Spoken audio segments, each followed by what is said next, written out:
A goodly evening, this is the Nerd as the Human, and welcome to this campaign strategy guide for Germania in Rome Total War. I will be playing on the original for the sake of continuity across these guides, but all the advice here is relevant for the remaster too.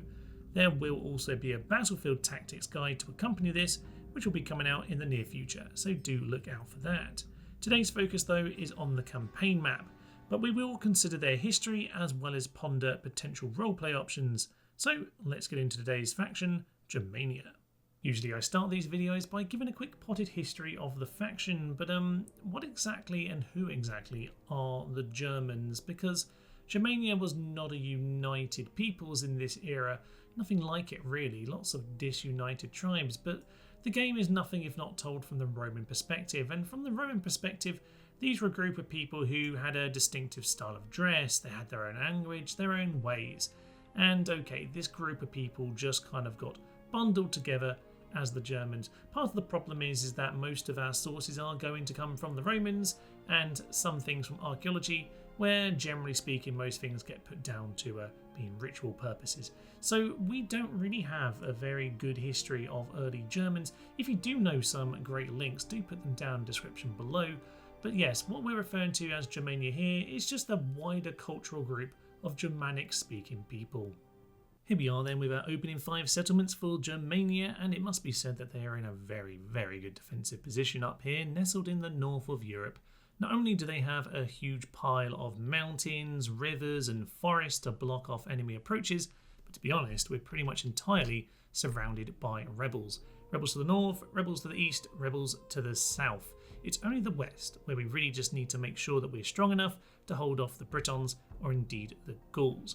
Most likely you are going to head to war in this direction, but the sheer amount of rebel territory means that you do have the choice to pretty much start off in whichever direction you like. Now, whilst the amount of rebels is an opportunity, it is also a slight risk, so do be wary of overextending, but we'll get to the wider strategy in a few minutes. Let's first of all focus on how our cities are currently looking. As is typical with barbarian factions, you do have a lot of small territories which will need expanding. We have 2 large towns in Dame the capital, and in this town here, Mogontiacum. Now, both of these are fairly sizable at the start, around 3,000, but the others are all basic towns. In fact, the only town which can have a port is nowhere near big enough yet. So yes, Batavadorum over here will need to be expanded pretty quickly if you want to go and, say, attack the Britons. Now, a lack of a port is also a big issue economically. So you will want to very quickly consider, how am I going to get my economy rolling? Ports is normally the answer. We don't have any such options. In fact, if you look at any of your towns, we have absolutely no economic buildings whatsoever. Sure, we have ourselves muster fields, we have some practice ranges, and we have some palisade walls, but we have absolutely nothing to do with the economy. No roads, no land clearances, no traders, nothing at all. What we do have in every town pretty much is the ability to get Spear Warband. This is the only town that can't. Everywhere else is already able to get out this magnificent unit. And obviously when we get into the battlefield tactics, it'll become very, very clear that the phalanx up here in Northern Europe is pretty much going to win all of your battles. So luckily, with 4 of your 5 towns being able to train these guys, at the very least, in terms of your military, you do have some infrastructure to start with. One small but kind of notable detail from the livestream series is that we do get a huge amount of rebels popping up in these territories. It is simply a quite vast amount of land, especially once you start taking these other rebel settlements. That does mean that you will want to think carefully about where your watchtowers are, place them away from the road so that rebels don't pop up and block both your trade and your visibility, and make sure you have some units around to go and mop them up, because they can be quite irritating. The family tree sees us with 4 generals at the start of the game for our 5 territories, but considering the amount of rebel settlements we're likely to take, you'll probably want to take any adoption options that come up. There are though a couple family members who will come of age before too long, so you might want to bear that in mind. As for the faction leader himself, he is 60 years old, which is a little bit on the old side, to be honest with you, but he has himself a bodyguard here. I would probably pass these retinue on as soon as you can, because this bodyguard plus 2 valor to your general's bodyguards is exceptional.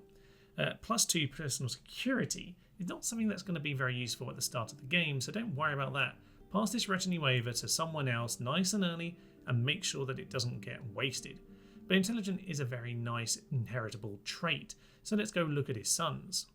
His son Ariogeisis here has sharp and lively. You really want to look out for these inheritable traits. So lively is extra movement, bit of management is great, but the movement points are absolutely golden, as is sharp. That is less good than intelligent, but it's still nice to have that on the character. Look out for things like ambush as well, because the German faction is quite good for ambushing, a lot of forests in the area, and the troops are very much suited as well. As for the other two, this guy has himself intelligent, which is obviously better, but he doesn't have the movement points that you get from lively, whereas this lad has lively but doesn't have the intelligence traits. So I'd say this guy will probably remain the best choice for faction leader, but between them they do have some nice retinue. Have a little look around, armour is excellent as well, plus on morale for all troops in the battlefield.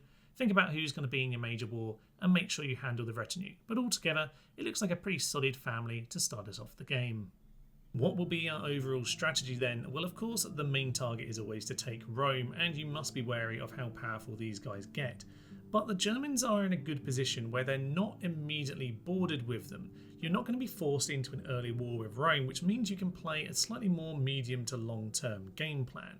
And I think that just gives you more options. You can, of course, bundle your way straight down south to Rome and knock it out if that's what you want to do. Absolutely. You do have some decent troops for that. Certainly those Spear Warband will do nice work against the Hastati and the Principe. But what I would probably recommend is that you take advantage of the Germans being slightly further away. Build up an empire, get your infrastructure built up, and in time we can then go down to focus on Rome. Rome can be awkward if you let the Marian reforms happen, but to be honest, Germania have a strong enough and powerful enough army whereby even post-Marian you can absolutely knock them out. However, if you are a little bit worried about post-Marian, certainly think about how you're going to time your launch on Rome. Make sure you do have some of your strong troops ready to launch that campaign. Personally though, I think what we want to do is exactly what I did on the live stream series, which is think about the Britons over in the northwest, because the Britons give us an excellent economic base in which to really launch the rest of our campaigns. Takes one potential enemy out of the game, and it gives you a nice position to get that naval trade, to build up your economy, and then smash up the Gauls. If you want to see this strategy in action, then you should head over to the live streams on the channel, because we do have a go at each of our strategies before I make these guides. So this is from episode 4 of the live stream series, where by this point we've pretty much smashed up most of Gaul and the Britons are completely demolished. At this point I really could go and just wipe up more of the Gallic territory, but to be honest I'm holding back because I really don't want to get involved with the Julii until I'm ready. Now on this particular occasion I have decided to ally with them. We'll discuss diplomacy more in a minute or two, but what you really want to make sure you're doing is getting the right infrastructure, getting your archery range out, getting your berserkers out, and making sure that you've got the army you want to go and smash Rome. As an opening gambit, I would highly recommend taking out the British and weakening the Gauls by taking their capital of Alesia, and at that point you really just can build up your infrastructure and make sure that the campaign can be whatever you want it to be. The short campaign weirdly does ask you to take out Dacia and Scythia, which is bizarre considering that Scythia is not only quite a long way away, but is also an absolutely horrific campaign, and one that, to be honest, as the Germans, you're not very well built up to destroy. Now, once you've got Chosen Arch Warband, absolutely, you can then head eastward and smash up the Scythians, but that does take a fair amount of infrastructure, which I've only really got to here at 245 BC. You could rush it, of course, but to be honest, Scythia is just a very painful war and not a particularly kind short campaign target. Nonetheless, at this stage it is an absolutely legitimate tactic to start swinging over this way if you don't want to deal with the Romans. However, the Romans will eventually be something you need to deal with, so it's probably a good idea to start building up your forces ready to head down south. Diplomacy can be a bit of a moot point on Rome Total War, but it's well worth considering it at least at the start of the game. It can to some extent slow down how long it takes for a faction to hate you and thus declare war on you. So in this particular occasion I did ally with the Romans because they were also at war with the Gauls. It just made sense, and this way I could maybe delay the war just a little bit. In general, your choice of diplomacy will vary game to game. At this point in the mid-game I am allies with Thrace because they were at war with the Dacians. The Dacians are on my borders and I always felt that we would eventually have to go to war especially as I was technically playing the short campaign where I knew I'd be killing them eventually. It just made sense to be allies with this particular faction. On the opening turn, you will want to consider some diplomacy, and I would recommend to start with, send your spy over to watch over the 2 towns on your border. Now, Alessia is of course the Gallic capital, so you'll want to make sure that they're not doing anything too fishy, but you probably actually want to go and chat with them. So, Mongotiacum over here is where your diplomat is hiding. Send him over, it will take a few turns. But bear in mind, your borders are pretty much entirely rebel. So you're going to need some trade rights. They are going to be key for that. You don't really want to be at war with both of these at the very start. I would recommend, since War Briton is the plan, get trade rights with the Gauls, maybe an alliance as well. Now, the thing is, you could bring them into a battle to join in the war, that would be excellent, but if nothing else, you just don't want them attacking you whilst you're still dealing with the Britons. Chances are they'll stab you in the back before the end of that war anyway, at which point you can go and smash up Alessia. But hopefully during this opening war, you want these guys to not be attacking you as well. So bear that in mind, get some trade rights, maybe an alliance, and think about in the east as well, getting a diplomat over to Dacia, because that's your other actual trading border, and your economy is not good, by the way. So that is something you do want to consider. Get some trade rights early doors, and hopefully your economy won't be entirely in the toilet. The selection of temples for the Germans are intriguing because they all come with military units, and at the very start of the game, the most likely one you'll be picking is the Shrine to Freya, and that's because of the population growth bonus of 0.5%. You do have yourselves quite a lot of small settlements here that will need growing, and this is going to be an excellent option for you. As you move up, it goes up to 1% and then 1.5%, but to be honest, by the time you're a minor city, you'll probably be switching this out for one of the other 2 options. Indeed, one of the interesting things about the German temples is that you probably will use all 3 as much as each other. There isn't really an obvious one that you're always going to be picking. They've all got their own niche use, not least it because they all have themselves a unique unit. So Screeching Women are excellent as far as I'm concerned. They have a morale debuff for their enemies, which is going to be great throughout the early to mid and even the late game. But actually in the early game they are quite a good auxiliary infantry unit, charging in around the flanks when your pikemen are just a little bit inflexible in their formation. I love these units, they are excellent. If your city is large enough at the start of the game where you don't need to worry about the Shrine to Freya, then you'll probably be heading over to the Shrine to Woden, because here you get yourself experience bonus to your troops, which is marvellous in itself, but at the large town level it becomes +2. That is fantastic, but it also comes with Naked Fanatics. Now these are pretty solid early game units, they have lots and lots of abilities, but unfortunately they do take 2 turns. And with the Spear Warband in your army already, you probably won't have more than a couple of these, but they can be useful, a bit like the Screeching Women, to go and do a little bit of flanking and plug the gaps of these slightly less mobile troops. Once you reach a minor city though, the Sacred Circle of Woden gives you +3 experience, which is always going to be highly welcome, but you also now get Gothic Cavalry. Now these are better than your Barbarian Noble Cavalry by quite some distance actually. They have 3 extra attack, 4 extra defense and better morale. They are obscene and you'll be wanting them as your elite cavalry, one of the best units of cavalry in the entire game. You will definitely be having plenty of Sacred Circles to Woden come the mid-game. And that leaves us with the Shrine to Donar, which is nothing to be sniffed at. The main reason you probably won't pick it early on is that unlike the Shrine to Woden here, it doesn't get anything more than the 5% happiness at the very start. You're more likely to be picking Donar later on once you've got minor cities, because at level 2 it's +1 experience. Again, you could be doing better with Woden, but at level 3, the minor city, this is where you get +2 experience, but also you get Berserkers. Don't get me wrong, there is no way you're going to be ignoring this temple. You'll be wanting Berserkers. They are of course obscene, one of the strongest units in the entire game, if not maybe the best. They're definitely up there. They will rip apart all sorts of armies. This is all you need against the Romans. Honestly, if you've got a few of these, you will cut through them like the proverbial butter. And you know what? Whilst you probably won't build these temples in the earlier part of the game, you will likely switch a lot of your Freya temples straight over to Donna once you get the opportunity. Overall, this is quite a good selection of temples, if only because you're going to use them all.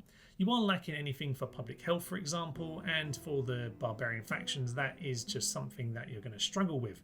But they're all excellent. They all give you unique units, They all give you bonuses which you're going to find helpful in your campaign. Overall, the German temples get themselves a nice big thumbs up. The German building browser has the same problems of any barbs, which is simply that they don't have large or huge cities. And that means that as you run into those bigger settlements in the south and east, you're eventually going to have big sanitation issues, big culture penalty issues, and you won't be able to build up any more infrastructure in them. However, there are advantages to being a barbarian, and essentially it's that you get your best tech in minor cities of only 6,000 pop.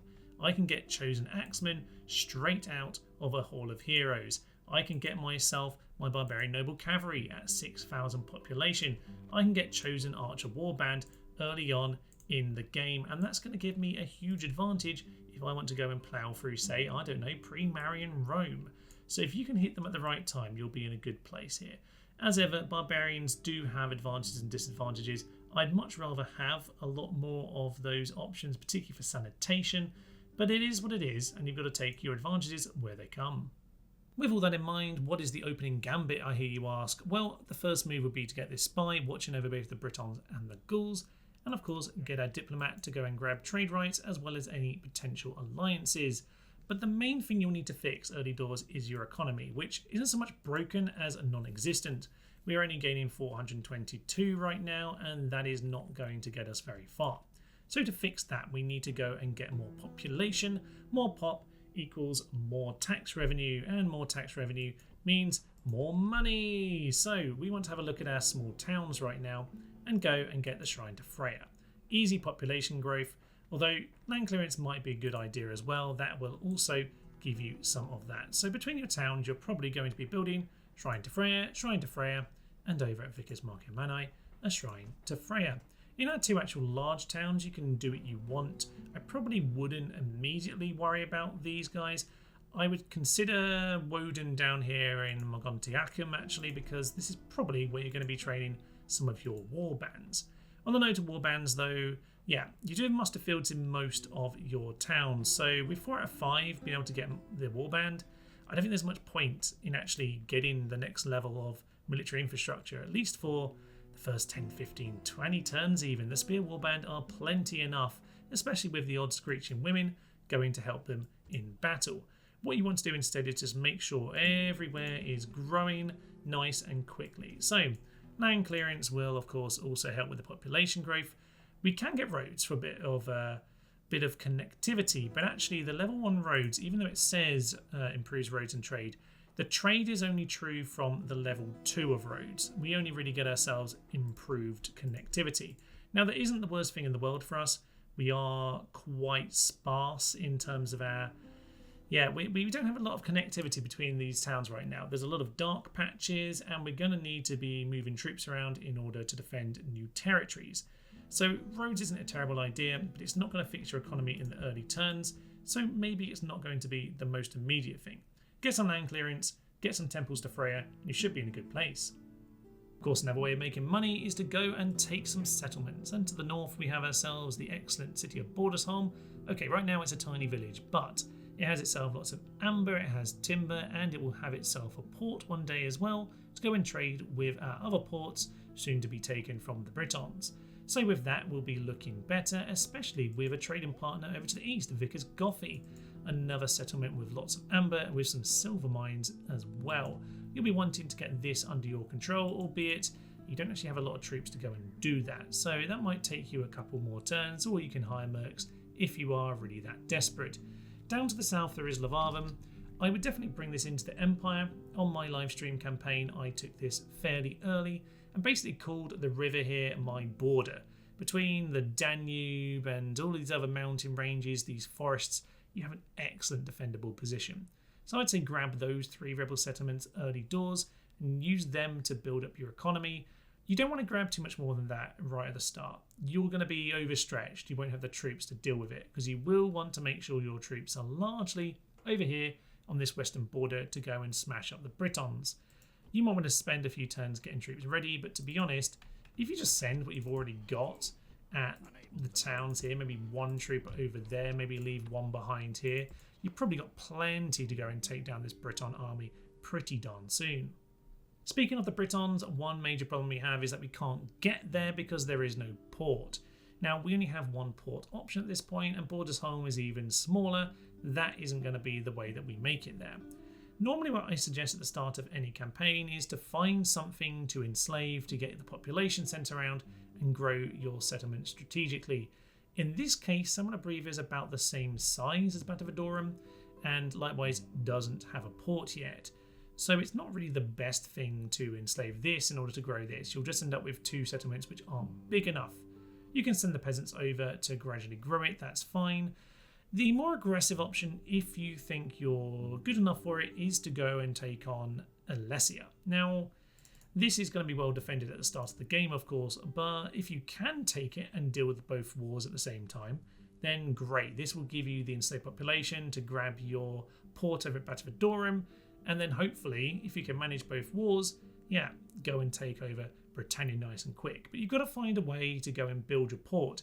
It'll probably be mainly with migration strategies, but you might want to consider if Alesia enslavement is going to be the bold strategy which will get you there.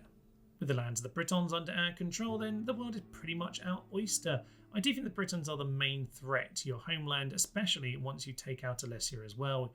You don't even really need to finish off the Gauls, you can just hold them at arm's length and make sure that with this beautiful bit of geography here, they're not going to cause us any more problems. Eventually they'll get squeezed out by the Julii and the Spanish, and we won't need to worry about them anymore. What I like about this German campaign is that you have yourself a pretty vast area of land, but it's all pretty secure. You can build up quite a tall campaign if you want to wait around for the Romans, and that's what you can do. If you want that bit of a challenge to face post-Marian troops, well, we do have the army to deal with that. You can sit here and just wait for them, knowing that you have yourself an excellent economy and an excellent infrastructure. If we want, we can head eastward towards the Scythians, we can head down towards Spain and North Africa if that's what we want to do. I really like the German campaign. I think it's full of all sorts of interesting options. How then did it all go down for the real tribes of Germanic history? Well, to some extent that depends on who exactly the Germanic peoples are. We could continue to throw that question out until the cows come home, but let's just say from the Roman viewpoint, the Germans were left to their dark forests by and large. Of the Battle of Teutoburg Forest in AD 14, Augustus was pretty much left with the idea that maybe it's a bit too much to keep expanding into those territories. He didn't want to have such an embarrassing defeat as that again, and by and large the Rhine would become the border. This would ebb and flow in time, there would always be incursions either way, but to a large extent, unlike many factions in Rome Total War which were crushed by the Romans, the Germans basically got to survive up in Northern Europe. As for roleplay options, what you could do is take your armies and turn them into a horde. Okay, officially we're not a horde and it will cause us problems, but you know what, it kind of works from a historical reflection point, because eventually tribes like the Franks, who were a Germanic tribe, were pushed further westward into modern day France by increasing barbarian invasions from the hordes of the east. So why don't we just turn that around a little bit earlier and take our hordes and head them in the eastward direction? And of course, having terrified most of Europe by marching all these armies across, you can then head in and burn their cities. And of course, by burning all of these lovely Greek ones, you can get yourself a much stronger economy, which can fix some of that slight, not technically a horde problem that we've got going on here. And you know what, I think it's much sunnier climes down in this part of the world, so like every Greek holiday for any German out there, this will be no exception. In some ways, role-playing as a horde is a little bit like my migration campaign for the Carthaginians, except of course with the Germans you don't actually have any boats at the start of the game, so that is a little bit of a problem. However, if you get bored halfway through and you decide you want to go and give up your main empire and send your boats all the way around to here, then one day you can capture yourself what is of course the most important city in all of these guides, and it is Rhodes, and it wouldn't be fit for us to finish this guide without taking over the best settlement of them all.